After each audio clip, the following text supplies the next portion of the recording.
قوم کو کچل دیا جاتا ہے، اس قوم کو تباہ کر دیا جاتا ہے، اس قوم کو برباد کر دیا جاتا ہے۔ مٹنے والی قوموں کا جو انداز ہے وہ ساری چیزیں آج میری قوم کے جوانوں کے اندر موجود ہے۔ وہ کون سا جرم ہے، وہ کون سا گناہ ہے، وہ کون سی برائی ہے، وہ کون سی بے حیائی ہے جو قوم مسلم کے اندر موجود نہیں۔ آج مجھے عنوان دیا گیا ہے احترام رسول کا، میں اسی پر گفتگو کروں گا۔ اندازہ کریں احترام رسول کا مطلب کیا سمجھ رکھا ہے۔ مفتیان کرام، بڑے علماء کرام موجود ہیں، اور پھر خانواد اعلیٰ حضرت کے عظیم چشم و چراغ بھی موجود ہیں۔ بڑی معذرت کے ساتھ ہم نے کسی بھی عنوان کو ایک طور پر لے لیا ہے، اور لے کر کے جو چیز ہمیں اپنے نفس پہ آسان لگتی ہے ہم نے اسی کو وہ سارے کریڈٹ دے رکھے ہیں، باقی سے ہم نے نظریں چرا لی ہے۔ احترام مصطفیٰ کا مطلب کیا؟ آج میں سنیوں کے مجمع میں، اہل سنت کے مجمع میں اپنے دل کی بات رکھنا چاہتا ہوں، درد دل کے طور پر۔ اگر احترام رسول کا مطلب صرف مدینہ منورہ کی طرف رک کر کے سلام پڑھنا ہے، اگر احترام رسول کا مطلب صرف میلاد مصطفیٰ کا جلوس ہے، اگر احترام مصطفیٰ کا مطلب صرف لبیک یا رسول اللہ کا نعرہ ہے، اگر صرف احترام مصطفیٰ کا مطلب انگوٹھوں کو چوم کر کے جنت میں چلے جانا ہے، تو یاد رکھیں یہ بہت بڑی ستم ظریفی ہوگی قرآن مقدس کی آیات کے ساتھ۔ یقیناً یہ احترام کا ایک طریقہ ہے، لیکن ایک طریقہ ہے۔ مثال کے طور پہ آنکھیں انسان نہیں ہے، انسان کے جسم کا ایک حصہ ہے۔ آنکھ عضو انسان ہے، مکمل انسان نہیں۔ میں کوئی مشکل بات تو نہیں کروں، میری بات سمجھ میں آ رہی؟ اگر نہیں سمجھ میں آئے تو کہیے گا کہ اور آسان کر دوں گا، اس لیے کہ بہت پڑھا لکھا آدمی نہیں، بھی مشکل پسندی میرے اندر نہیں ہے۔ میں آسان ہی بات کرنا چاہتا ہوں، لیکن سنیں، غور سے سنیں۔ عمل کا ایک مقام آتا ہے، دیکھو قرآن احترام رسول کیسے بیان کرتا ہے۔ والذین آمنوا بہ وعزروہ ونصروہ واتبعوا النور الذی انزل معہ اولئک هم المفلحون۔ احترام کو قرآن، تفسیر قرآن بالقرآن کے طور پر خود ہی بیان کر رہا ہے۔ کامیاب کون ہے؟ جو رسول اللہ پر ایمان لائے اور پھر وہ عزروہ، ان کا احترام کیا، ان کی تعظیم کی۔ تو تعظیم کیسے؟ ونصروہ، اور ان کی مدد کی، رسول اللہ کی مدد کی، ایمان لا کر حضور کی تعظیم کی۔ اب تعظیم کو کھولا جا رہا ہے، ان کی مدد کی، ان کی مدد کی۔ وَنَصْرُهُ ان کی مدد کی، ان کی مدد کی۔ اب مدد کیسے کی؟ تو قرآن آگے بیان کرتا ہے، اللہ اکبر، وَاتَّبَعُوا النُّورَ الَّذِي أُنزِلَ مَعَهُ۔ رسول اللہ کی مدد یہ ہے کہ جو ان پر دین نازل ہوا ہے، جو ان پہ قرآن نازل ہوا ہے، اس پر انہوں نے عمل کیا۔ اب قرآن کہتا ہے اولئک هم المفلحون، انہی لوگ کامیاب و کامران۔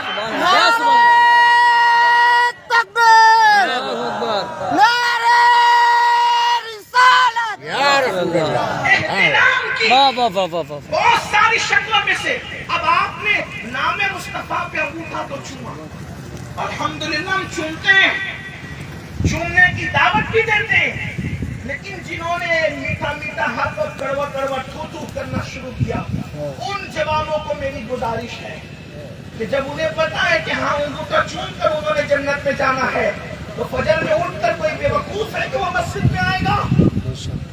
میں اہل سنت بہت اچھی نصیحت۔ اینٹ چاٹنے کے لیے تیار نہیں۔ فکر رضا ہماری پہچان ہے، فکر رضا ہماری جان ہے، فکر رضا کے ہم پابند ہیں۔ اوروں کو فکر رضا اسٹیج تک کفایت کر سکتی ہے، لیکن ہماری تو بیعتیں، ہماری خلافتیں فکر رضا کی شرط پر موقوف ہے۔